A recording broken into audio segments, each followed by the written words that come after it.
Hello guys, आज हमारे पास आया RTR 160। तो फ्रेंड्स, इसके इंजन में दिक्कत आ गई थी क्योंकि ये इंजन में बहुत ही ख़राब साउंड आ रहा था। तो इसका इंजन ओपन किया है। तो फ्रेंड्स, ये कुछ टाइम पहले ही इंजन का काम करवाया हुआ है। आप देख सकते हो पूरी बाइक लीकेज हो गई है ऑयल में। पूरा इंजन का काम करवाया है। तो मैकेनिक ने क्या किया है कि जो इसका पिस्टन पिन आती है, जो पिस्टन को असेंबली से कनेक्ट करती है, तो उसका एक साइड का लॉक डालना भूल गया मैकेनिक। जिसकी वजह से आप देख सकते हो जो हमारा ब्लॉक किट है वहाँ पर पिस्टन पिन टच कर रही थी, जिसकी वजह से साउंड बेकार आ रहा था इंजन का। और साथ ही यहाँ से टच करने की वजह से ये ब्लॉक किट कट गया है, जिससे कि ऑयल हमारा ऊपर हेड में पहुँचने लग गया है, जो पिस्टन के ऊपर। और बाइक बहुत ज़्यादा वाइट स्मोक देने लग गई और बहुत ही बेकार नॉइस हो गई इंजन की। तो फ्रेंड्स, इसका ध्यान रखना चाहिए।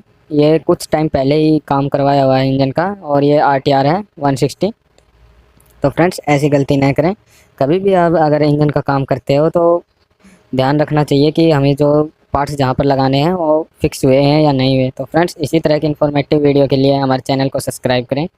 तो फ्रेंड्स, इसका हम पूरा आपको काम करके इसकी साउंड सुनाएंगे कैसी आती है।